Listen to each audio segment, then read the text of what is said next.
السلام علیکم ورحمۃ اللہ وبرکاتہ۔ الحمد للہ رب العالمین والصلاة والسلام علی سید الانبیاء والمرسلین، اما بعد فاعوذ باللہ من الشیطان الرجیم، بسم اللہ الرحمن الرحیم۔ ان اللہ اشتری من المؤمنین انفسهم واموالهم بان لهم الجنہ یقاتلون فی سبیل اللہ فیقتلون ویقتلون وعدا علیہ حقا فی التوراة والانجیل والقرآن ومن اوفى بعهده من الله فاستبشروا ببيعكم الذي بايعتم به وذلك هو الفوز العظيم۔ صدق الله العظيم۔ اللهم صل على محمد وعلى آل محمد وبارك وسلم۔ رب اشرح لي صدري ويسر لي امري واحلل عقدة من لساني يفقهوا قولي واجعل لي وزيرا من اهلي آمين يا رب العالمين۔ قرآن حکیم میں سورہ توبہ اور اس کی آیت نمبر 111 ہے، اس کی تلاوت کی گئی۔ اس کا مفہوم اور مختصر وضاحت انشاءاللہ سمجھنے کی کوشش کریں گے، اور گفتگو کے آخر میں کچھ حالات حاضرہ کے حوالے سے بھی گزارشات آپ کے سامنے رکھنا مقصود ہیں۔ سورہ توبہ کی آیت نمبر 111 ہے۔ سورہ توبہ مدنی صورت ہے، لیکن ہم اور آپ جانتے ہیں کہ قرآن حکیم میں مدنی صورتوں میں کچھ مکی صورتیں موجود ہونا، یا مکی صورتوں میں کچھ مدنی آیات ہونا، یعنی مدنی صورتوں میں مکی آیات اور مکی صورتوں میں مدنی آیات کا موجود ہونا، یہ مثالیں ہمارے سامنے ہیں، اور یہ بات رسول اکرم صلی اللہ علیہ وسلم کے بتانے پر موقوف ہے۔ اسی لیے کہا جاتا ہے کہ قرآن حکیم کی جو ترتیب اس وقت ہمارے سامنے ہے، جس کو ہم مصحف کی ترتیب کہتے ہیں، تلاوت کی ترتیب کہتے ہیں، یہ توقیفی امور میں سے ہے، یعنی یہ رسول اللہ علیہ السلام کے بتانے پر موقوف ہے۔ ورنہ ہم جانتے ہیں کہ نزول کے اعتبار سے مکی صورتوں کا نزول پہلے ہوا اور مدنی صورتوں کا نزول بعد میں ہوا، لیکن ہم قرآن حکیم میں دیکھتے ہیں کہ بعض مدنی صورتیں ہیں مگر ان میں مکی دور کی آیات موجود ہیں۔ مثلا سورۃ البقرہ ہے، اس مدنی صورت ہے، لیکن اس کی آخری دو آیات، آیت نمبر 285 اور 286، یہ معراج کی شب نبی اکرم علیہ السلام کو عطا ہوئیں، اور معراج کا واقعہ مکی دور میں پیش آیا، تو یہ مثالیں موجود ہیں۔ اسی طرح مکی صورتیں ہوں لیکن ان میں آیات مدنی دور کی موجود ہوں، اس کی ایک مثال سورۃ المزمل کے آخر میں ہمارے سامنے آتی ہے۔ یہ جو آیت کریمہ ہے سورہ توبہ کی آیت نمبر 111، اس کے خاص شان نزول اور پس منظر مفسرین نے بیان فرمایا، اور جب نبی اکرم صلی اللہ علیہ وسلم نے بیعت عقبہ کے موقع پر بیعت لی ہے ان حضرات سے جو مدینہ شریف سے تشریف لائے تھے، گو کہ اس وقت تو مدینہ شریف کا نام یثرب تھا اور بعد میں وہ مدینۃ النبی صلی اللہ علیہ وسلم بنا ہے، تو جو منی کی گھاٹیوں میں رسول اکرم علیہ السلام نے بیعت لی ہے، اس کا تفصیل کا موقع اس وقت نہیں ہے، اس موقع پر یہ آیت کریمہ نازل ہوئی، اور اس میں قتال کا ذکر بھی ہے۔ تو دلچسپ نقطہ یہ ہے کہ اس آیت کریمہ میں ہے سورہ توبہ میں مدنی صورت میں، لیکن اس کا نزول مکی دور میں ہوا، اور ایک رائے ہے کہ غالباً یہ وہ واحد آیت ہے جو نازل مکی دور میں ہوئی، ہے مدنی صورت میں، نازل مکی دور میں ہوئی، لیکن اس میں قتال کا ذکر ہے۔ ورنہ آپ اور ہم جانتے ہیں کہ قتال یعنی باقاعدہ جنگ کا معاملہ، یہ مدنی دور کے موقع پر رسول اللہ علیہ السلام کی حیات طیبہ میں پیش آیا۔ دوسری بات یہ کہ اس آیت کریمہ میں اللہ تعالیٰ نے اپنی شان کریمی کا اظہار فرمایا ہے، اور ایک سودے کا ذکر فرمایا۔ سودا مجھے اور آپ کو کرنا ہوتا ہے، بائنگ سیلنگ ہے، خرید و فروخت ہے، اس کی ہمیں اور آپ کو حاجت ہے۔ اللہ تو بے نیاز ہے، اللہ کو کسی خرید و فروخت کی، اللہ کو کسی بائنگ سیلنگ کی، پرچیزنگ کی کوئی حاجت نہیں ہے، لیکن اللہ تعالیٰ کی شان کریمی ہے کہ اللہ تعالیٰ ایک انداز اختیار کرتا ہے بندوں کی موٹیویشن کے لیے، انسپریشن کے لیے، ان کی ترغیب کے لیے، ان کی تشویق کے لیے، اور ان کو شوق دلانے کے لیے۔ ایسا ہی ایک انداز اس مقام پر ہے کہ جہاں اللہ سبحانہ و تعالیٰ نے ایک سودے کا ذکر کیا، اور اللہ فرماتا ہے کہ وہ سودا میں نے بندوں سے کیا ہے، ایمان والوں سے، گو کہ دوبارہ اس کر رہے ہیں کہ اللہ کو کسی سودے کی حاجت نہیں ہے، مگر یہ ہماری ترغیب و تشویق کے لیے اللہ تعالیٰ نے انداز اختیار کیا۔ اگلی بات جو ابھی وضاحت میں مزید آ جائے گی، یہ آیت کریمہ بتا رہی ہے کہ میری اور آپ کی زندگیاں، میری اور آپ کی جان، میرا اور آپ کا مال، یہ بڑی قیمتی شے ہے، یہ کوئی گھٹیا حقیر شے نہیں ہے کہ اسے گھٹیا حقیر قسم کے کاموں میں لگا کر ختم کر دیا جائے۔ یہ آیت کریمہ بتا رہی ہے کہ اللہ نے جو جان مجھے اور آپ کو عطا کی، جو مال مجھے اور آپ کو عطا کیا، اور جان اور مال تو دو بڑے بڑے سمبلز ہیں نا، دو بڑی بڑی علامات ہیں اللہ کی عطا کردہ نعمتوں کے حوالے سے۔ جو کچھ بھی ہے وہ اللہ کی عطا ہے، اس میں سے جان اور مال کا ذکر کر کے سبھی کچھ جو بندوں کو عطا کیا گیا اس کا ذکر کیا جا رہا ہے۔ البتہ یہ بتایا جا رہا ہے کہ یہ تمہاری جان و مال کو گھٹیا شے نہیں ہے کہ تم اسے گھٹیا کاموں میں لگا دو، بلکہ بڑی قیمتی شے ہے اور اس کو قیمتی ترین کاموں میں لگنا چاہیے۔ یہ ہے جو گفتگو اس مقام پر ہمارے سامنے انشاءاللہ تعالی آئے گی۔ ایک مرتبہ ترجمہ کرتے ہیں اور پھر انشاءاللہ اس کی تھوڑی سی تشریح کرتے ہیں۔ فرمایا یہ سورہ توبہ آیت نمبر 111، ان اللہ اشتری من المؤمنین انفسهم واموالهم، بے شک اللہ سبحانہ و تعالی نے ایمان والوں سے ان کی جانوں اور مالوں کو خرید لیا، اس کا سودا کر لیا، بِأَنَّ لَهُمُ الْجَنَّةَ، بے شک اس کے عوض ان کے لیے جنت ہے، يُقَاتِلُونَ فِي سَبِيلِ اللَّهِ، وہ قتال کرتے ہیں، قتال کریں گے، جنگ کرتے ہیں، جنگ کریں گے اللہ کی راہ میں، فَيَقْتُلُونَ، پس وہ قتل کرتے بھی ہیں، وَيُقْتَلُونَ، اور قتل کیے بھی جاتے ہیں، شہید بھی کیے جاتے ہیں، وعدن علیہ حقا فی التوراۃ والانجیل والقرآن، یہ وعدہ اللہ کے ذمہ کرم پر ہے سچا اور پکا، قرآن میں بھی بلکہ تورات میں بھی اور انجیل میں بھی اور قرآن حکیم میں بھی، تین الہامی کتابوں کا ذکر آیا۔ ومن اوفی بعہدہ من اللہ، اور اللہ تعالیٰ سے بڑھ کر کون ہوگا اپنے وعدے کو پورا کرنے والا۔ فاستبشروا ببیعکم الذی بایعتم بہ، پس اس سودے پر خوشیاں مناؤ جو تم نے اس اللہ سبحانہ و تعالی سے کر لیا۔ وَذَلِكَ هُوَ الْفَوْزُ الْعَظِيمُ، اور یہی عظیم کامیابی ہے۔ یہ تو ہے ترجمہ اس آیت کا سورہ توبہ کی آیت نمبر 111 کا، جہاں ایک اعلیٰ ترین سودے کو اللہ سبحانہ و تعالی بیان فرما رہا ہے، اور وہ سودا اللہ کہتا ہے میں نے ایمان والوں سے کیا ہے، اور اس سودے کے عوض اگر وہ اس کے تقاضے پورے کریں تو ان کے لیے جنت کا وعدہ ہے۔ جنت دیکھی نہیں ہے، بہرحال آپ کا میرا ایمان تو ہے، اگر یہ ایمان نہیں تو مسلمان نہیں۔ الذین یؤمنون بالغیب، غیب پر ایمان رکھتے ہیں، اللہ تعالی ہمارے اس ایمان کی مضبوطی ہمیں عطا فرمائے۔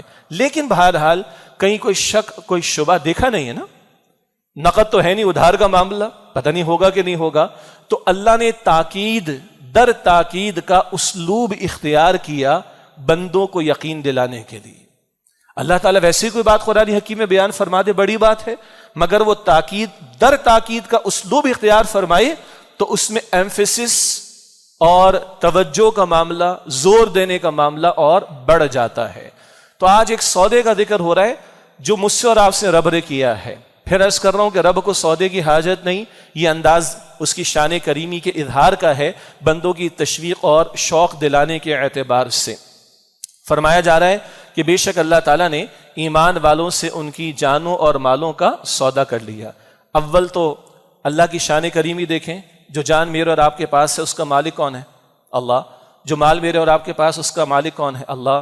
جو کچھ میرے اور آپ کے پاس اس کا مالک کون ہے؟ اللہ۔ ہم کہتے ہیں میرا، آج تو اقدار بدل گئی نا، پہلے گھرانوں میں ہوتا تھا ایک ڈش ایک پلیٹ ہوتی تھی، اس میں سے ڈسٹریبیوٹ ہوتا تھا، سب مل کر کھاتے تھے۔ آج چھری بھی الگ ہے، کانٹا بھی الگ ہے، پلیٹ بھی الگ ہے، نیپکن بھی الگ ہے، اور چھوٹا سا بچہ بھی کہتا ہے میرا۔ اقدار بدل گئیں، ویلیوز بدل گئیں۔ اچھا تھوڑا اور آگے چلتے ہیں، نہیں رینٹ پہ نہیں، یہ میرا اونرشپ کا ہے، یہ گاڑی رینٹ پر نہیں ہے، میری اونرشپ میں ہے، اور بھارت پیپرز میں لکھا ہوا بھی ہے، دنیا کے حالات و تقاضے بھی ہیں، لیکن کیا ریئلی اونرشپ ہماری ہے؟ یہ ہے جو پوری سوچ کے زاویے کو بدل دینے والا تصور ہے۔ ہم مالک ہیں نہیں کسی شے کے، اور ہر نماز کے بعد آیت الکرسی کی تلاوت کرتے ہیں، کیا کہتے ہیں؟ لہو ما فی السماوات وما فی الارض، اللہ ہی کے لیے ہے، اللہ کے لیے جو کچھ آسمانوں میں اور زمین میں ہے۔ ہمارا تصور یہ کہ ہمارا کچھ ہے ہی نہیں، مالک اللہ ہے، ہم تو امین ہیں، ہمارے پاس یہ سب کچھ امانت ہے، ہم کسٹوڈینز ہیں، ہم ٹرسٹیز ہیں، ہم ان چیزوں کے مالک نہیں۔ اور جب مالک نہیں تو مرضی کس کی چلے گی؟ مالک کی چلے گی نا، مالک تو ہم نہیں، اصل مالک کون ہے؟ اللہ ہے، تو مرضی اس کی چلے گی۔ اب ہم یہ کہیں اور سنیں میرا جسم میری مرضی، it's my choice, it's my style, میری مرضی، عام سی بات ہے نا، کدھر کی میری اور آپ کی مرضی؟ جب کلمہ پڑھ دیا لا الہ الا اللہ تو ہینڈس اپ تو کر دیے نا، ہاتھ اٹھا دی، مرضی میری نہیں، الہ معبود وہ ہے محمد رسول اللہ، جیسے محمد مصطفیٰ علیہ السلام نے اس کی عبادت کا طریقہ سکھایا صلی اللہ علیہ وسلم۔ تو بہرحال تفصیل نہ ہو جائے زیادہ، عرض کرنے کا مطلب ہے کہ یہ تصور کہ میری اونرشپ ہے، یہ تصور کہ میرا ہے، یہ تصور کہ میری محنت کی وجہ سے ملا ہے، یہ تصور کہ میں ہی میں ہوں، یہ اسلامی تصور ہے ہی نہیں۔ یہ کافرانہ تصور ہو سکتا ہے، باغیانہ تصور ہو سکتا ہے، یہ سرکشی کا تصور ہو سکتا ہے، یہ طاغوتی رویہ ہو سکتا ہے، یہ ایک مسلمان کا رویہ نہیں ہو سکتا۔ لیکن اس اللہ کی شان کریمی جس نے جان بھی دی، مال بھی دیا، سب کچھ دیا، کائنات سجائی، وَسَخَّرَ لَكُم مَا فِي السَّمَاوَاتِ وَمَا فِي الْأَرْضِ جَمِيعًا مِّنْ، سورہ جاسیہ کی آیت نمبر 13 میں آیا آسمان و زمین میں کائنات میں جو کچھ ہے تمہارے لیے سجایا ہے۔ یہ سارا نظام عالم، یہ نظام کائنات، یہ دن، یہ رات، یہ سورج، چاند، ستارے، یہ ہوا، یہ سب کچھ کیا ہے؟ تمہارے لیے سجایا ہے۔ ہاں تمہیں اپنے لیے بنایا ہے، اپنی عبادت کے لیے بنایا ہے۔ بہرحال تو یہ سب کچھ اس کی عطا ہے، لیکن اس سب کے باوجود وہ ایک سودے کی آفر دے رہا ہے۔ پھر وہ بات سودے کی حاجت اللہ کو نہیں، ہمیں ہوتی، اور سودا میں تو تب کروں کہ جب کچھ میرے ہاتھ میں ہو نا، کیش ہو، پلاسٹک منی ہو، ٹرانسفر کر سکوں، چاہے الیکٹرانک بیسس کے اوپر ہو، کچھ تو ہو میرا اپنا۔ لیکن اس کی شان کریمی وہ فرماتا ہے کہ ان اللہ اشترى من المؤمنین انفسهم واموالهم بان لهم الجنہ، بے شک اللہ نے ایمان والوں سے ان کی جانوں اور مالوں کا سودا کر لیا، اس کے عوض ان کے لیے جنت۔ اچھا یہ ساری جان لگا بھی دے تو کمال کیا ہے ہمارا؟ اسی کی دی ہوئی ہے۔ اور خوب کسی نے کہا کہ جان دی ہوئی اسی کی تھی، حق تو یہ ہے کہ حق ادا نہ ہو سکا۔ حدیث جامع ترمذی میں قیامت کا دن ہو، بندہ رب کے جلال کو دیکھے گا، اور ایک ایسا بندہ بالفرض سپوز کر لیں ایک شخص اپنی پیدائش کے وقت سے لے کر اپنی موت کے وقت تک سجدے کی حالت میں پڑا رہے، پیدائش سے لے کے موت تک سجدے کی حالت میں پڑا رہے، یہ شخص بھی رب کے سامنے کھڑا ہوگا، ساری زندگی کی اس عمل جس کی کوئی حیثیت نہیں ہوگی۔ تو سب کچھ لگا بھی دے تو اس کا ہے، ہمارا اس میں کمال کیا ہے؟ مگر اس کی شانی کریمی وہ کہتا ہے میں تمہیں جنت دوں گا۔ جان اس کی دیوی، مال اس کا دیا ہوا، صلاحیت اس کی دیوی، سب کچھ اس کا دیا ہوا، وہ قبول فرما لے اس کی شان کریمی، ہمارا کمال کیا ہے؟ اور وہ کہے جنت عطا کروں گا۔ اچھا جنت کو بھی ہم شاید بڑا پارٹ ٹائم ایشو سمجھتے ہیں، شاید اگر کہیں ہے تو پرائرٹی میں تو شاید اکثر و بیشتر نہیں ہے۔ چیک کر لیں، جہنم کی تو بات اس آیت کریمہ میں نہیں ہے، اس کو بھی چیک کر لیجئے گا۔ محمد مصطفیٰ علیہ السلام بخشائیں، بعد از خدا بزرگ تو یہ قصہ مختصر، اللہ کے بعد سب سے بڑی ہستی محمد مصطفیٰ علیہ السلام کی، اور محمد مصطفیٰ علیہ السلام صبح کے اذکار میں 7 مرتبہ اللہم اجرنی من النار، اے اللہ مجھے آگ سے بچا لے۔ وہ بخشائیں، ہم ان کی شفاعت کی امیدیں لگائے بیٹھے ہیں، دعائیں کرتے ہیں۔ شام کے اذکار میں 7 مرتبہ اللہم اجرنی من النار، اے اللہ مجھے آگ سے بچا لے۔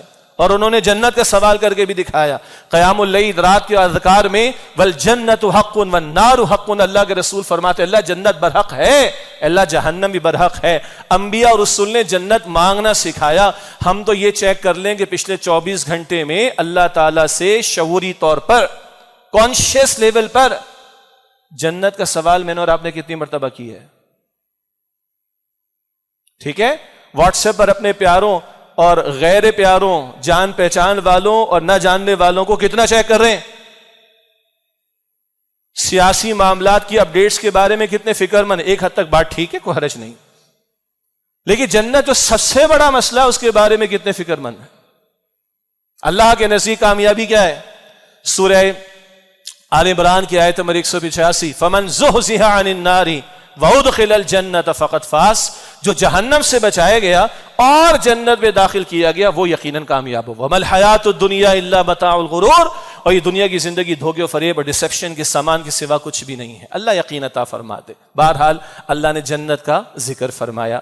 اب جنت اپنی جگہ بڑا موضوع ہے، اور بہرحال ہم سمجھتے ہیں کہ آج اس حوالے سے توجہ کا معاملہ نہیں۔ مکے کے 13 برس سیدنا بلال کو رضی اللہ عنہ جو کچھ ان پر بیتی ہے اور انہوں نے جھیلا ہے، تو اللہ نے 2/3 قرآن مکے میں نازل فرمایا، جو اس عالم کی سیر ایمان والوں کو کرا رہا تھا کہ جنت ان کے سامنے ہے اور دنیا میں اللہ کی راہ میں آنے والی ہر مشقت وہ جھیل رہے ہیں۔ سینے پہ بھاری پتھر ہے، کتنا آسان ہے واقعہ بیان کرنا۔ منہ سے خون کی الٹی ہے، اور جبر ہے کہ کہو کہ اللہ کے سوا اور بھی معبود ہیں، اور وہ کہیں کہ احد احد، ایک اکیلا اللہ، اس کے سوا کوئی نہیں۔ وہ جنت کے نظارے ان کے سامنے قرآن حکیم میں، جب خبا میں نرد کو دہکتے انگاروں پر لٹایا جاتا ہے رضی اللہ عنہ، اور ان کی چربی کے پگھلنے کے نتیجے میں وہ دہکتے انگارے بجھتے ہیں اور ان کی کمر جو ہے وہ جل کر سیاہ ہو جاتی ہے۔ حضرت یاسر اور حضرت سمیہ رضی اللہ تعالی عنہما، یہ پہلا جوڑا جس کی شہادت دور نبوی میں ہوئی صلی اللہ علیہ وسلم مکی دور میں، اللہ کے رسول علیہ السلام نے دنیا کے بہت کوئی ترقی کے نظارے ان کے سامنے نہیں رکھے۔ اللہ کے رسول فرماتے اصبروا یا آل یاسر فإن موعدکم الجنہ، اے یاسر کے گھر والوں صبر کرنا، بے شک تمہارے لیے جنت کا وعدہ ہے۔ تو یاسر شہید ہوئے، حق کو نہیں چھوڑا ہے۔ اور پہلی شہادت ہماری بہنیں بھی سنیں، پہلی شہادت ایک خاتون کی بی بی سمیہ کی رضی اللہ تعالی عنہا، رسول اللہ علیہ السلام کی مبارک جد و جہد کے دوران میں بڑی بے دردی کے ساتھ ابو جہل بدبخت نے انہیں شہید کیا۔ وہ اللہ کی بندی شہید ہونے کو تیار، حق چھوڑنے کو تیار نہیں۔ یاسر شہید ہونے کو تیار، حق چھوڑنے کو تیار نہیں۔ کیا شے تھی ان کے سامنے؟ یہ تو نہیں تھا کہ تمہیں اتنے ڈالرز مل جائیں گے اور تمہیں جناب یہ اتنا پیسہ مل جائے گا، اتنے محلات مل جائیں گے۔ ہاں، بعد میں حضور نے قیصر کے محلات اور کسرا کے کنگنوں کا ذکر بھی کیا، اس کی نفی ہم نہیں کرتے، وہ بھی اللہ کے رسول نے فرمایا۔ مگر یہاں 13 برس میں بنیادی طور پر جو شے ایمان والوں کو سب کچھ لگانے کھپانے کے لیے قربان کر رہی ہے، وہ اللہ کے وعدے اور جنت کے وہ نظارے جو بار بار قرآن حکیم ان کے سامنے رکھتا ہے۔ یہ اپنی جگہ بڑا موضوع ہے۔ اللہ فرماتا ہے حدیث قدسی بخاری شریف میں، اللہ فرماتا ہے میں نے اپنے نیک بندوں کے لیے وہ کچھ تیار کیا، ما لا عین رأت ولا اذن سمعت ولا خطر علی قلب بشر، کسی آنکھ نے نہیں دیکھا، کسی کان نے نہیں سنا، کسی کے دل میں اس جنت کا خیال تک نہیں آیا۔ اللہ ہمیں یقین عطا فرما دے۔ اللہ کے پیغمبر فرماتے ہیں صلی اللہ علیہ وسلم، پچھلی روایت بخاری کی، اگلی روایت مسلم شریف کی، آخری بندہ جو جہنم سے نکال کر ساری سزائیں بھگتے گا، اللہ محفوظ رکھے، آخری بندہ جو جہنم سے نکال کر جنت میں داخل کیا جائے گا، اس کی جنت کتنی بڑی ہوگی؟ ڈی ایچ اے کراچی، بحریہ ٹاؤن کراچی، اس دنیا سے 10 گنا بڑی جنت، دنیا، ناٹ کراچی پاکستان ایشیا، دنیا سے 10 گنا۔ عجیب لگ رہا ہے نا؟ تو اللہ کے رسول بھی مسکرائے صلی اللہ علیہ وسلم۔ جس بندے سے اللہ ایک کلام فرمائے گا وہ کہے گا اللہ تو مجھ سے مذاق تو نہیں کر رہا، تو جہنم سے نکال رہا ہے مجھے، بڑی نعمت، اور جنت کا کارنر پلاٹ بھی مل جائے تو بڑی بات ہے نہ۔ اس دنیا سے 10 گنا بڑی جنت اس کی، جو آخری والا جہنم سے نکال کر جنت میں داخل کیا جائے گا۔ پہلے والوں کی جنت کیسی ہو؟ صدیق اکبر کی جنت کیا ہوگی؟ عمر فاروق کی جنت کیا ہوگی رضی اللہ عنہما؟ حضور نے فرمایا عمر تیرا موتیوں والا محل دیکھ کر میں آیا۔ اور انبیاء اور رسول کی جنت کیا ہوگی؟ اور محمد مصطفیٰ علیہ السلام کی جنت کے نظاروں کا عالم کیا ہوگا؟ اللہ یقین عطا فرمائے، اللہ یقین عطا فرمائے۔ فرمایا ان اللہ اشتری من المؤمنین انفسهم واموالهم بان لهم الجنہ، بے شک اللہ تعالیٰ نے ایمان والوں سے ان کی جانوں اور مالوں کا سودا کر لیا، اس کے عوض ان کے لیے جنت ہے۔ ہاں، فری میں تو بچے کو تعلیم بھی نہیں مل پاتی، عام طور پر فری میں تو ابھی دوپہر کا لنچ بھی نہیں ملے گا، الا کہ کوئی چیریٹیبل بیسس پہ کسی ادارے کے اندر کھا رہا ہو تو بات الگ ہے۔ اللہ کی جنت فری میں ملے گی، آن لائن آرڈر پہ مل جائے گی، گھر بیٹھے مل جائے گی، مہینے کی تنخواہ تو جان کھپائے بغیر ملتی نہیں۔ آج تو بزنسز کو بچانے کا مسئلہ آ گیا ہے، بچایا جانا بزنس کا جان لگائے بغیر ممکن نہیں۔ ہم جنت چاہتے ہیں کہ ٹھنڈے ٹھنڈے گھروں میں بیٹھ کے مل جائے گی، آرام سے بیٹھے بیٹھے مل جائے گی، محض تمناؤں سے مل جائے گی، محض دعاؤں سے مل جائے گی، محض عمدہ بیانات سن کر سبحان اللہ اور آمین کہنے سے مل جائے گی؟ نہیں، یقاتلون فی سبیل اللہ۔ اب یہ اللہ فرما رہا ہے کہ جو تمہیں جنت دے رہا ہوں میں، یہ جنت تو ملے گی، یہ سودے کے تقاضے تو سنو۔ یقاتلون فی سبیل اللہ، وہ قتال کرتے ہیں اور کریں گے اللہ کی راہ میں۔ یہ فعل مضارع ہوتا ہے عربی میں جس میں حال و مستقبل، پریزنٹ فیوچر دونوں کا ترجمہ کیا جاتا ہے۔ یقاتلون فی سبیل اللہ، وہ جنگ کرتے ہیں اور کریں گے اللہ کی راہ میں۔ فیقتلون ویقتلون، پس وہ قتل کرتے بھی ہیں اور قتل یعنی شہید ہوتے بھی ہیں۔ ہاں، ہمارے دین نے جنگ کے بارے میں احکامات عطا کیے ہیں، تمام الہامی کتابوں میں جنگ کے بارے میں احکامات ہیں۔ ہاں، اللہ کے رسول مکرم رحمت للعالمین صلی اللہ علیہ وسلم تو انہوں نے جنگ کے بارے میں بھی جو ہدایات عطا فرمائی وہ رحمت بھری ہیں، اور ہاں جب شرائط پوری ہوں تو قتال بھی کیا جائے گا، اور ہاں اس قتال کے مقاصد بھی جا بجا قرآن حکیم بیان فرماتا ہے۔ البتہ جیسے کسی حکم کے لاگو ہونے کے لیے کوئی پری کنڈیشنز ہوں گی، اسی طرح قتال کا حکم لاگو ہو اس کی بھی کنڈیشنز ہوں گی۔ ایک صاحب ابھی کچھ کمانے کے قابل نہیں ہے اور وہ صاحب نصاب نہیں ہے تو زکوٰۃ کا حکم لاگو نہیں ہوگا، حالانکہ زکوٰۃ کا حکم تو قرآن حکیم میں موجود ہے، نماز کا حکم بھی موجود ہے، مگر 6 سال کے بچے پہ نماز فرض نہیں ہے۔ تو جیسے نماز کے لیے، زکوٰۃ کے لیے، حج کے لیے پری کنڈیشنز ہیں، کچھ تقاضے ہیں کہ وہ پورے ہوں گے یا شرائط پوری ہوں گی تو حکم لاگو ہوگا، اسی طرح قتال کی بھی شرائط ہے، وہ تفصیل اپنی جگہ پر ہے۔ بتایا کیا جا رہا ہے، اللہ کی جنت چاہتے ہو سستی نہیں ہے، اس کے لیے بہت کچھ لگانا پڑے گا۔ اس بہت کچھ لگانے کی انتہا کیا ہو سکتی ہے کہ جان تک کا نذرانہ رب کے حضور پیش کرنے کا موقع ہے تو پیش کرنے کے لیے تیار رہو۔ یہ انتہا ہے نا، جان لگا دینے کے بعد تو کچھ بچا نہیں بندے کے پاس۔ اللہم ارزقنا شہادتا فی سبیلک، اللہ اپنی راہ میں شہادت کا رتبہ عطا فرما۔ آج امت زوال کا شکار ہے اور ساری دنیا مل کر ہمارے فیصلے کر رہی ہے، اور ہمارے فیصلے بجلی کے بل کے بارے میں وہ بیٹھ کے کرتے ہیں۔ کہاں ہمیں دنیا کو لیڈ کرنے کے لیے اللہ نے کھڑا کیا تھا، اور آج ہمارے 75 برس ہو جانے کے بعد بھی فیصلے دوسرے کر رہے ہیں۔ اللہ کے رسول نے فرمایا تھا صلی اللہ علیہ وسلم، بڑا طویل ایک وقت آئے گا قومیں ایک دوسرے کو تم پر حملہ کرنے کی دعوت دیں گی، جیسے دسترخوان سجا دیے جانے کے بعد دعوت دی جاتی کہ آئیے کھانا، اور لوگ آ جاتے ہیں، شادی بھی ہو تو ٹوٹ پڑتے ہیں۔ تو پوچھا گیا یا رسول اللہ کیا ہماری تعداد کم ہوگی جو قومیں ایک دوسرے کو انوائٹ کریں گی ہم پر حملے کرنے کے لیے؟ نہ بل انتم کثیر، تمہاری تعداد تو بہت زیادہ ہوگی۔ تو یا رسول اللہ تعداد زیادہ تو پھر یہ کیوں ہوگا ہمارے ساتھ؟ فرمایا تمہیں وہن پیدا ہو جائے گا۔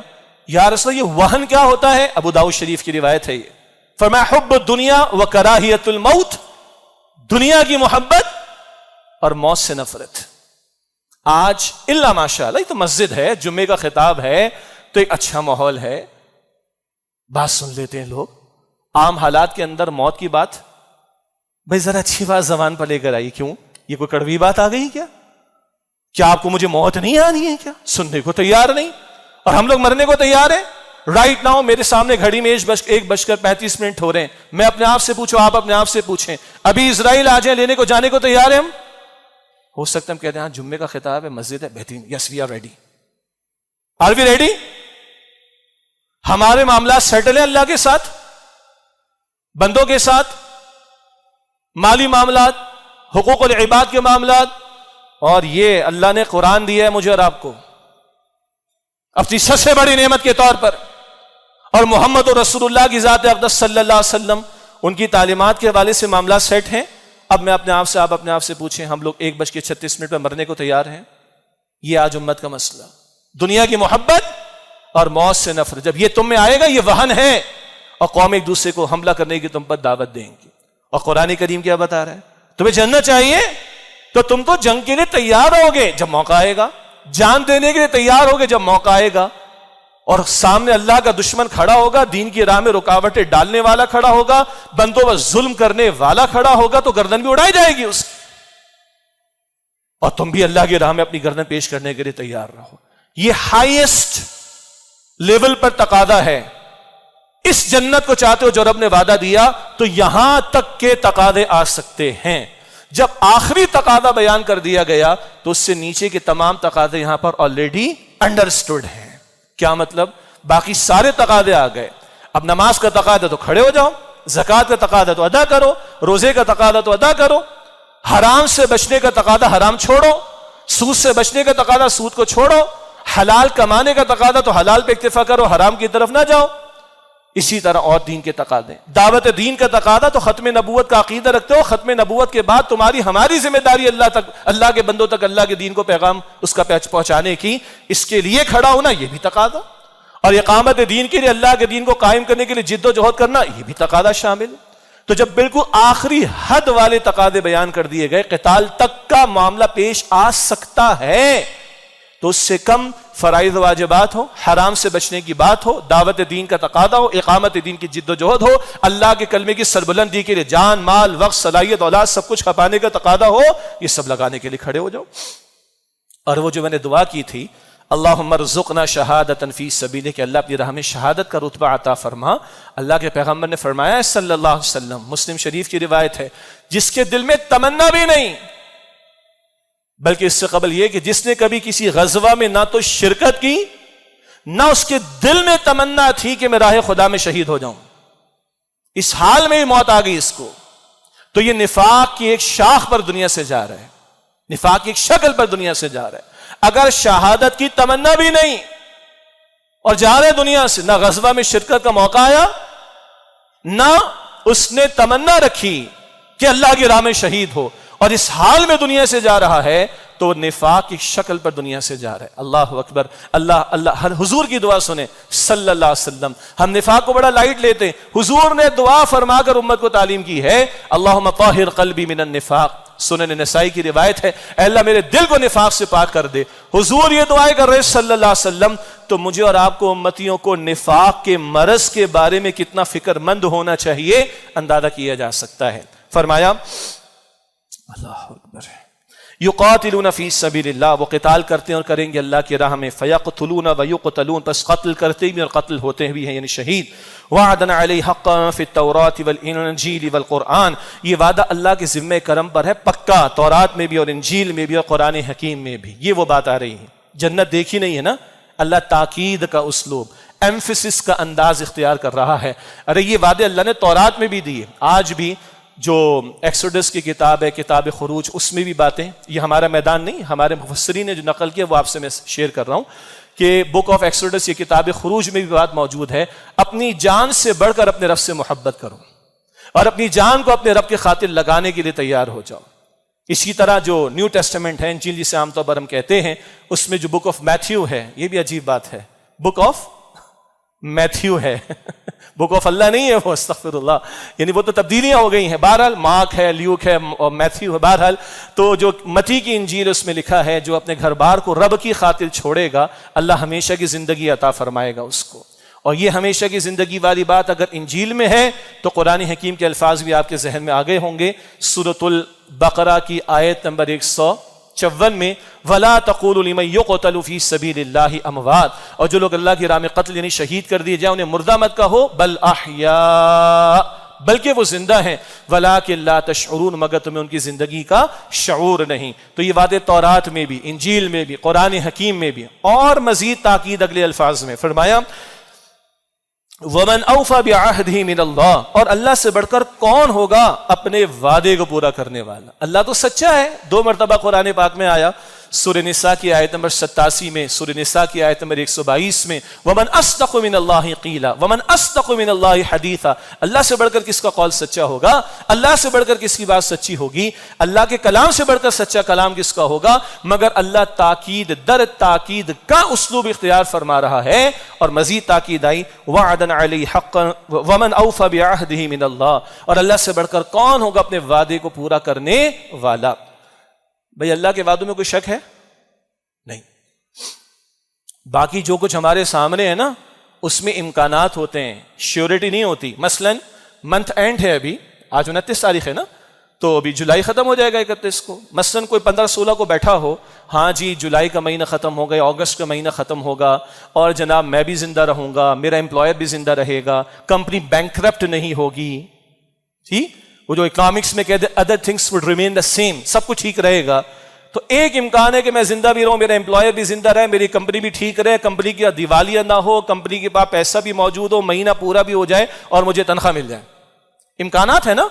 جبکہ یہ بھی امکان ہے کہ میرا انتقال ہو جائے، میرے امپلائر کا انتقال ہو جائے، کمپنی بینکرپٹ ہو جائے، کمپنی کا دیوالیہ ہو جائے اور مسائل پیش آ جائیں۔ نہیں نہیں نہیں نہیں، سب کچھ ٹھیک رہے گا، یہ بھی ہو جائے گا۔ کتنی جان میں لگاتا ہوں، کتنی جان آپ لگاتے ہیں۔ کاروبار کرنا کوئی آسان کام ہے آج کل؟ نوکری کو آسان کام ہے؟ بہرحال لگاتے ہیں نا، سب امکانات ہیں۔ مے بی پرہیپس ایسا رہے گا۔ ہم جو جن بیسس کے اوپر پوری اپنی جانوں کو کھپا رہے ہیں، یہ امکانات ہیں، اور اللہ جو وعدے دے رہا ہے، اللہ کا کلام جو وعدے دے رہا ہے، اللہ کے رسول علیہ السلام جو وعدے دے رہے ہیں، وہ امکانی بات ہے، وہ 100% پلس شیور بات ہے، سچی بات ہے، کوئی شک نہیں۔ تو امکانی باتوں پر آپ کی میری، بلکہ پہلے میں پھر آپ، امکانی باتوں پر میری اور آپ کی جان کتنی کھپ رہی ہے، اور یقینی باتوں پر میری اور آپ کی جان کتنی کھپ رہی ہے۔ سادہ سی بات کسی نے بڑے سادہ انداز میں سمجھا دی، بیٹا جتنا دنیا میں رہنا ہے اتنی دنیا کی فکر کر لو، اور جتنا آخرت میں رہنا ہے اتنی آخرت کی فکر کر لو۔ کتنا رہنا ہے دنیا میں جی؟ آواز آئے گی 70-80 کی، شیورٹی ہے۔ ہم نے 78 برس کے اپنے ایک چچا کو دفن کیا، ان کے ساتھ ان کے 3 دن سانس لینے والے ایک بچہ، اس کا انتقال ہوا، اس کی قبر تھی۔ پڑوس میں ہمارے کزن کی بیٹی 1.5 سال کی، اس کی قبر تھی۔ کوئی شیورٹی ہے میری اور آپ کی؟ چلیں گینیز بک آف ریکارڈ میں کتنا ہوگا؟ 145 کے آس پاس کچھ ہوگا، 135 ہوگا، کتنا جی لیں؟ اور آخرت کتنی؟ وَإِنَّ الدَّارَ الْآخِرَةَ لَهِيَ الْحَيَوَانِ، حیوان نہیں، حیوان ہے قرآن حکیم یہ لفظ اس مقام پر۔ آخرت تو ہمیشہ کی زندگی۔ تو کتنی سمپل سی لاجیکل بات ہے، ہم بڑے لاجیکل بنتے ہیں۔ رسول اللہ نے بھی ایک لاجک بتائی صلی اللہ علیہ وسلم، میں عرض کرتا ہوں کتنی سمپل سی لاجیکل بات ہے۔ جتنا دنیا میں رہنا ہوتا ہے دنیا میں اس کی فکر کر لو، جتنا آخرت میں رہنا اتنی آخرت کی فکر کر لو۔ ہم سب کو پتہ ہے کہ دنیا میں کتنا رہنا ہے۔ وہ کل کھڑے ہوں گے کأنہم یوم یرونہا لم یلبثوا الا عشیۃ او ضحاہا، سورہ نازعات کے آخر میں، آخری پارے میں، کہ کیسا محسوس ہوگا جب وہاں قیامت کے دن کھڑے ہوں گے، بس صبح کی چند گھڑیاں یا شام کے لمحات، پوری زندگی اتنی فیل ہوگی، محسوس ہوگی۔ اور رسول اللہ علیہ السلام فرماتے، مسلم شریف کی روایت، تم میں سے کوئی شخص اپنی انگلی سمندر میں ڈالے اور نکال کر دیکھے کتنا پانی لگ کر آیا، یہ انگلی پر لگ کر آیا جو کہ بہہ جائے گا، یہ ہے دنیا۔ اور وہ ٹھانٹے مارتا سمندر، وہ حد نگاہ تک پھیلا ہوا سمندر۔ یہ پیچھے سمندر ہے نا ہمارا سی ویو پہ نظر آتا ہے، اس کا دوسرا کنارہ نظر آتا ہے؟ نہیں، حد نگاہ تک پھیلا ہوا وہ آخرت ہے۔ کوئی موازنہ ہے دونوں کا؟ تو بھائی لاجیکل بنو نا۔ اللہ کے رسول فرما رہے صلی اللہ علیہ وسلم، عقل مند وہ ہے اپنے آپ کو قابو میں رکھے، سیدھا چلے اور عمل کرو زندگی کے لیے جو موت کے بعد آنے والی، اس سے بڑی کوئی عقل مندی نہیں ہے۔ بہرحال کیونکہ عقل مند بہت بنتے ہیں لوگ، مگر عقل مندوں کو بھی سمجھ نہیں آ رہی ہوتی، تو اللہ اپنے کلام میں بار بار بھی ذکر کرتا ہے۔ اللہ اپنے کلام میں ایمفسس کا، تاکید کا انداز اختیار فرما رہا ہے اور ارشاد فرما رہا ہے وَمَنْ أَوْفَى بِعَهْدِهِ مِنَ اللَّهِ، اور اللہ سے بڑھ کر کون اپنے وعدے کو پورا کرنے والا ہوگا۔ فَاسْتَبْشِرُوا، پس خوشیاں مناؤ، بِبَيْعِكُمُ الَّذِي بَايَعْتُمْ بِهِ، اس بیع یعنی سودے پر جو تم نے اللہ سے کر لیا۔ اللہ اکبر۔ پھر وہ شروع والی بات، سودے کی ہمیں حاجت، اللہ کو حاجت نہیں۔ اللہ تعالیٰ یہ انداز جا بجا قرآن حکیم میں مختلف پیرایوں میں استعمال فرماتا ہے بندوں کی ترغیب کے لیے۔ جیسے سورہ صف آیت نمبر 14 ہے، یا ایھا الذین آمنوا کونوا انصار اللہ، اے ایمان والو اللہ تعالیٰ کے مددگار بن جاؤ۔ اللہ کو کسی مدد کی ضرورت ہے؟ قطعاً نہیں، لیکن عالم ظاہر میں بدر تو سجا نا، احد کا میدان تو سجا، ایمان والوں کی جانیں بھی اللہ کی راہ میں پیش ہوئیں، تو عالم ظاہر میں اللہ کے کلمے، اس کے دین کی سربلندی کے لیے ایمان والوں نے محنت کرنی ہے۔ ہاں دین اللہ کا ہے، جو چاہے سو کرے، جب چاہے گا غالب کر دے گا، مگر ایمان والے اپنی جان، مال، وقت، صلاحیت، اولاد کو دین کے لیے لگاتے ہیں۔ اللہ فرما رہے تم میری مدد کر رہے ہو، اللہ کو مدد کی حاجت نہیں، یہ بندوں کی ترغیب و تشویق کے لیے۔ بدر سجا، صحابہ کھڑے ہوئے، اولاً تجارتی قافلے کی طرف گئے، باقاعدہ جنگ کی تیاری کا معاملہ نہیں تھا، لیکن مدبھیڑ ہو گئی، بدر کا میدان سج گیا، 70 کافر قتل بھی ہو گئے۔ اللہ قرآن میں فرماتا ہے، سورہ انفال آیت نمبر 16-17 میں ذکر آیا، فَلَمْ تَقْتُلُوهُمْ وَلَٰكِنَّ اللَّهَ قَتَلَهُمْ وَمَا رَمَيْتَ إِذْ رَمَيْتَ وَلَٰكِنَّ اللَّهَ رَمَىٰ۔ مسلمانوں تم نے تھوڑی قتل کیا ان کافروں کو، اللہ نے قتل کی ہے۔ اے نبی مٹی آپ نے نہیں پھینکی صلی اللہ علیہ وسلم، مٹی اللہ نے پھینکی۔ ارے عالم ظاہر میں حضور موجود ہے صلی اللہ علیہ وسلم، حضور کی مٹھی ہے، حضور کی مٹھی میں مٹی کنکریاں ہیں، حضور نے پھونک ماری ہے، صحابہ موجود ہیں، تلواریں نہیں صحیح، اور کوئی نیزہ کسی کے پاس ہوگا، کوئی شاخ ہی کسی درخت کی ہوگی، کچھ نہ کچھ تو تھا۔ اللہ کہتا ہے تم نے قتل نہیں کیا، میں نے قتل کیا۔ اللہ فرماتا ہے نبی آپ نے مٹی نہیں پھینکی، میں نے پھینکی ہے۔ یہ ترغیب و تشویق ہے، بندہ عمل کر رہا اور اللہ کہتا ہے تو نہیں کر رہا، میں کر رہا ہوں۔ اس کو بھی تنہائی میں کبھی سوچئے گا۔ روحانیت کیا ہے؟ قرب الہی کا حصول۔ تو روحانیت و قرب الہی کا اس سے اوپر کیا مقام ہوگا؟ مجھے بتائیے کہ بندہ عمل کرے اور اللہ فرمائے کہ تو نہیں کر رہا، میں کر رہا۔ اللہ یقین عطا فرما دے. یہ ترغیب و تشویق. اب اللہ فرما رہا ہے فاستبشروا ببیعکم الذی بایعتم بہ، بس اس سودے پہ خوشیاں مناؤ جو تم نے اللہ سے کر لیا. ہاں اسی سے پھر وہ لفظ بیعت ہمارے یہاں استعمال ہوتا ہے. ایک ہمارے تصوف کے میدان میں ایک فرد کی اصلاح کے لیے بیعت کا تصور ہے، اور ایک ہے جو ہمیں نبی اکرم علیہ السلام کے دور سے مختلف نوعیت کی بیعتوں کا تصور ملتا ہے. اور دینی جماعت بنانے اور دینی جماعت کا نظم چلانے کے لیے بھی بیعت کا تصور ہمیں رسول اکرم علیہ السلام سے ملتا ہے. اس حوالے سے ہمارے استاد محترم بانی تنظیم اسلامی ڈاکٹر اسرار صاحب رحمۃ اللہ علیہ، ان کا ایک بڑا پیارا خطاب ہے اسلامی نظم جماعت میں بیعت کی اہمیت.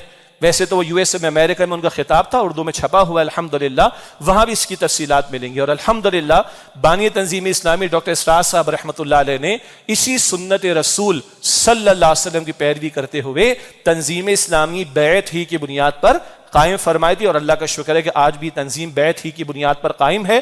قرآن کریم میں اور بھی اس کا ذکر آتا ہے سورہ فتح میں، جہاں بیعت صلح حدیبیہ کے موقع پر بیعت رضوان جو ہوئی اصحاب شجرہ کی، اس کا ذکر ہے. پھر خواتین کی بیعت کا ذکر سورۃ الممتحنہ کے آخر میں آتا ہے.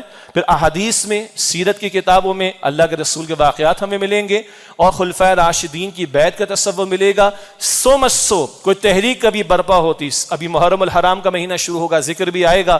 سیدنا حسین کی بھی تحریک برپا ہوئی، انہوں نے بھی بیعت کی بنیاد پر وہ سارا سلسلہ آگے بڑھایا.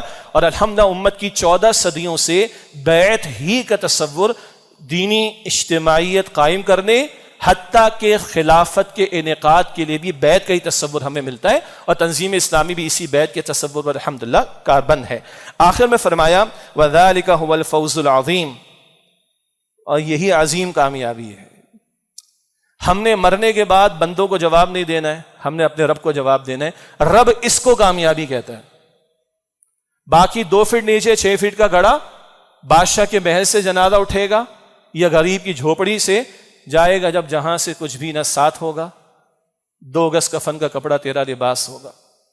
یاد رکھ سکندر کے حوصلے تو عالی تھے، جب گیا تھا دنیا سے دونوں ہاتھ خالی تھے. This is not the end. وہ اینڈ آف ٹائمز بھی بنا ڈالی، this is not the end. And تو وہاں جا کے پتہ چلے گا کون کامیاب ہوا کون ناکام ہوا. یہ ہے اصل کامیابی اللہ سبحانہ و تعالیٰ کے نزدیک. اللہ اس کا ہمیں یقین اور اس کے لیے محنت کرنے کی توفیق عطا فرمائے. مختصراً چند حالات حاضرہ کے حوالے سے باتیں. کیا حالات حاضرہ پر تبصرہ کریں؟ جو اس وقت ملک کی ابتر صورتحال ہے، سیاسی سطح پر، معاشی سطح پر، معاشرتی سطح پر بارہا ذکر آتا رہا، لیکن بہرحال یہ ہمارا دینی فریضہ ہے. ابھی وفاقی کیبنٹ نے جو ہے وہ ایک آرڈیننس لانے کی بات کر ڈالی کہ ملک کے ایسٹس کو ہم سیل کریں گے. 1988-89 سے ہم نے IMF سے قرضے لینا شروع کیے، غلام بننا گویا کہ ہم نے شروع کیا. اس وقت کے فیکٹس اینڈ فیگرز کو اٹھا لیں اور آج کا حشر دیکھ لیں. اس سود کے دھندوں نے اور ان عالمی بدماشوں کی غلامی نے آج ہمیں یہاں پہنچا رکھا ہے، جس کی تفصیل کا اس وقت موقع نہیں ہے. ماضی میں ہم اپنے ملک کے ایسٹس کو گروی رکھواتے تھے کولیٹرل کے طور پر اور لون لیتے تھے. ہم نے ایئرپورٹس رکھوا دیے، ہائی ویز رکھوا دیں، اور کچھ اور ہمارے ایسٹس رکھوا دیے. اب ہم کچھ اپنے بڑے سیٹ اپس کو گروی رکھوانے کے بعد بیچنے کی باتیں کریں گے. انا للہ و انا الیہ راجعون. لیکن دنیا کے عالمی بدماشوں اور دہشت گردوں کو، امریکہ اینڈ کمپنی، ان کو جو ہمارا سب سے بڑا ایسٹ کھلتا ہے وہ کون سا ہے؟ ہماری ایڈمی صلاحیت جو اللہ نے چھپڑ پھاڑ کر دے رکھی ہے. کوئی تو وجہ ہے کہ پھر واجپائی نے بیان چینج کر دیا تھا. 14 مئی 1998 بھارت نے اعلان کیا ایٹمی دھماکوں کا، اور 15 مئی 1998 کو واجپائی وزیر اعظم تھا، کہتا ہم پاکستان کی اینٹ سیٹ بجا دیں گے. 28 مئی کو الحمدللہ ہم نے اعلان کر دیا. 29 مئی کی صبح واجپائی نے کہا we are ready for the table talks. This is the difference. تو آج ان عالمی بدماشوں اور دہشت گردوں کی نگاہ ہماری اس ایٹمی صلاحیت پر ہے. اللہ ہمارے ان حکمرانوں کو سمجھ عطا فرمائے. یہ بیچتے چلے جاؤ گے تو بچے گا ہمارے پاس کیا؟ باقی تفسیر ہم کرتے رہے، آئندہ بھی کرتے رہیں گے. جب تک اللہ اور اس کے رسول سے جنگ ختم نہیں کریں گے ہمارے معاملات نہیں سدھریں گے. ہم 4000 ارب روپیہ 4000 ارب روپیہ صرف سود کی مد میں ادا کر رہے ہیں اندرونی بیرونی قرضوں پر. جنگ کریں گے تو نتیجے نکلیں گے ہمارے. دوسری بات، ہمارے حکمرانوں کو بڑے متحرک نظر آتے ہیں، اور ان میں بعض دینی حضرات بھی بڑے متحرک نظر آتے ہیں۔ پنجاب کا حال آپ نے دیکھ لیا، اب وہ کہتا ہم وفاقی حکومت گرا دیں گے، وہ کہتا ہم یہ کر دیں گے، وہ سب کو اس کی فکر ہے۔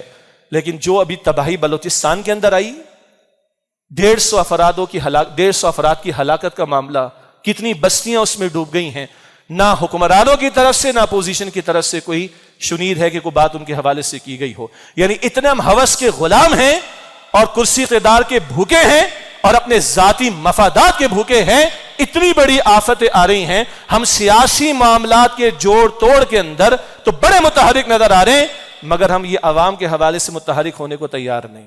اور جو کراچی میں بیت رہا ہے، بہرحال میں 17 سال وہ شادمان ٹاؤن کے علاقے میں جمعہ پڑھاتا رہا، اب یہاں پہ سلسلہ کو شروع ہوا، پچھلے جمعے ذکر آ چکا ہے، یہاں پہ کروڑوں روپیہ لگا ڈرینیج کے سسٹم کے اوپر، کیا حشر ہے یہاں پہ DHA میں، تو باقی شہر کا عالم کیا ہوگا آپ اندازہ کر سکتے ہیں۔ یعنی کلپ کروں اس ساری باتوں کو، ایک طرف ہم نے اللہ اور اس کے رسول کے ساتھ جنگ کر رکھی ہے، اور اللہ کے عطا کردہ نظام عدل کو ہم نے 75 برس سے قائم کرنے کی کوشش نہیں کی۔ نمبر 2، ہم 75 برس سے یہی فرسودہ سڑا ہوا نظام، جس میں صرف چہرے بدلے، نظام نہیں بدل رہا۔ ایک طرف دعویٰ کیا جاتا ہم تبدیلی لے آئیں گے، یہ کر دیں گے، اور پنجاب میں ایسے شخص کو لا کے بٹھانے کے لیے وہ تیار ہو جاتے ہیں جس کو خود ڈاکو کہتے رہے، چور کہتے رہے، نہ جانے کیا کچھ کہتے رہے۔ آخری نقطہ یہ ہے جو ہم بار بار ایمفیسائز کرتے ہیں، اس عوام کو ہماری کھڑا ہونا ہوگا۔ دیکھیے، کھڑے ہونے سے مراد توڑ پھوڑ اور یہ نعرے بازی فقط نہیں، ہم نے غداری کی ہے اللہ کے ساتھ، ہم نے 75 برس پہلے اللہ کا نام لے کر یہ ملک حاصل کیا، ہم نے اللہ کے ساتھ غداری کی ہے، اللہ کے دین کے ساتھ وفاداری نہیں کی ہے، اس لیے ہمارے معاملات سدھر نہیں رہے۔ لیکن یہ 75 برس کے بعد بھی ہمیں نقطہ سمجھ نہیں آ رہا، جب تک ایک سجدہ جسے تو گراں سمجھتا ہے 1000 سجدوں سے دیتا ہے آدمی کو نجات، جب تک اس طرح پیش رفت نہیں کریں گے، آپ اور ہم الٹے لٹک کر زمین کے اندر چلے جائیں، ہمارے مسئلے حل نہیں ہو سکتے۔ اللہ ہمیں، ہماری عوام کو، ہمارے حکمرانوں کو، ہمارے ذمہ داران کو اللہ کی طرف رجوع کا مطلب توبہ توبہ توبہ کرنا نہیں، رجوع کا مطلب حرام کو چھوڑو اور فرائض و واجبات پر عمل، اور اللہ کی شریعت کے احکامات کا اجتماعی سطح پر نفاذ، تب اللہ کی مدد آئے گی اور ہمارے حالات سدھریں گے انشاءاللہ۔ وآخر دعوانا الحمدللہ رب العالمین۔